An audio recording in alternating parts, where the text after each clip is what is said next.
Multiple Russian state media outlets are reporting that President Vladimir Putin has stressed that Russia has a right to respond to U.S. military buildup in Europe while furthering its strategic nuclear deterrence capabilities in a speech delivered before a defense ministry meeting on Friday in the city of Balashikha outside of Moscow. At the same meeting, Russian Defense Minister Sergei Shoigu said that NATO has doubled the number of its military drills since 2012 in the vicinity of Russia's borders, noting that Russia is carefully monitoring what it considers hostile NATO buildup and intensifies surveillance operations along Russian borders. The defense minister further indicated that the number of NATO member country troops stationed near Russian borders has tripled, growing from 10 to 40,000 in 3 years, saying in the Baltic states and Poland, 4 battalion tactical groups, an armored brigade of the U.S. Army, headquarters of NATO multinational divisions in Poland and Romania are deployed. Russian soldier during the September Zapad West war games.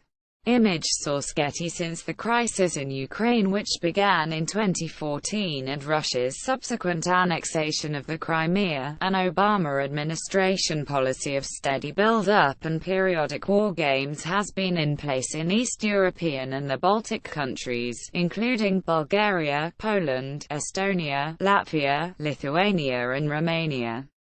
A little under a year ago, a Reuters report acknowledged that NATO has been expanding its presence in the region to levels unprecedented since the Cold War, something which the Pentagon has long touted as defensive in nature. And just this week, news broke that after months of indecision over whether or not to move forward with Obama-era legislation which initially paved the way for legalizing U.S. arms sales to Ukraine, Trump has approved the first-ever U.S. commercial sale of weapons to the Kiev government, which Moscow sees as an illegitimate puppet regime supported by the West. According to the Washington Post, administration officials confirmed that the State Department this month approved a commercial license authorizing the export of Model M107A1 sniper systems, ammunition, and associated parts and accessories to Ukraine, a sale valued at $41.5 million. These weapons address a specific vulnerability of Ukrainian forces fighting a Russian-backed separatist movement in 2 eastern provinces. Meanwhile, it is likely that Putin's words are to some extent a calculated response to news of the unexpected approval of U.S. arms exports to Ukraine, which was reported on Wednesday. Putin characterized Washington's new national security strategy as aggressive and definitely offensive, according to Russia's TASS news agency. Putin said that both the US and NATO have been accelerating build-up of infrastructure in Europe in violation of the 1987 Treaty on the Elimination of Intermediate-Range and Shorter-Range Missiles. He said concerning the new and expanding U.S. missile defense system now based in Poland that they are not merely defensive in nature but offensive weapons. The point is, and specialists know about it very well, those launches are all-purpose. They can also be used with existing sea-launched cruise missiles with a flight range of up to 2,500 kilometers (1,550 miles). And in this case, these missiles are no longer sea-launched missiles, they can be easily moved to land, Putin said. He added further that Russia's defense ministry should take into account Western military strategies and that Russia has a sovereign right in all possibilities to adequately and in due time react to such potential threats. And notably concerning Putin's reference to nuclear weapons and infrastructure, TASS summarizes the following: there are efforts to disrupt strategic parity through deployment of global anti-missile defense system and other strike systems equatable to nuclear weapons, the Russian leader told military officials. At the moment, Russia's strategic nuclear forces are a reliable deterrent to such a military buildup, he added. However, it is necessary to develop them further, Putin said. I'm talking about missile systems fit to steadily counter not only existing, but also future ABMs.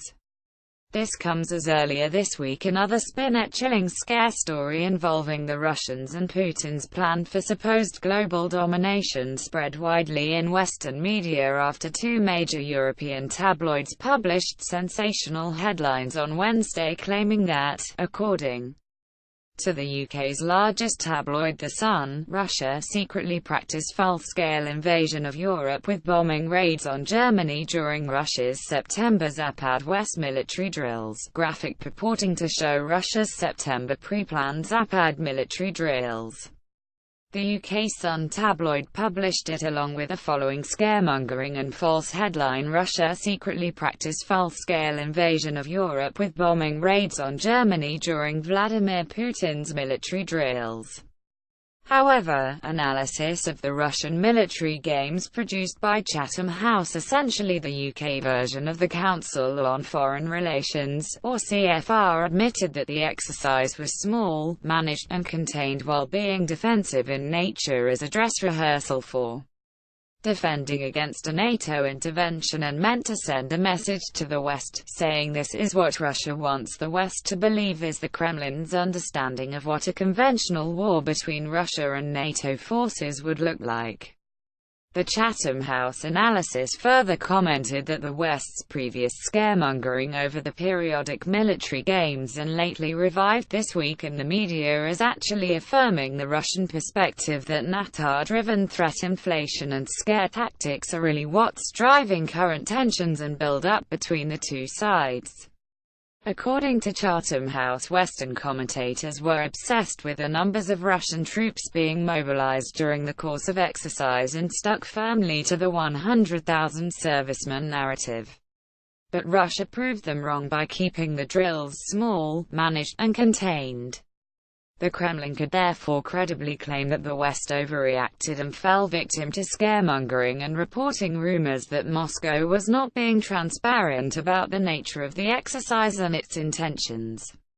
Considering that Chatham House is at the heart of the UK's political and defence establishment, this is a remarkably candid admission from a source that's usually hawkish on the perceived Russian threat of anti-NATO military expansion, but perhaps as US and NATO military bases have increasingly encroached on Russia's borders over the last 2 decades, it is finally becoming obvious and undeniable even to the most establishment of Western pundits that Putin has a reason to build up Russian defenses in equal measure.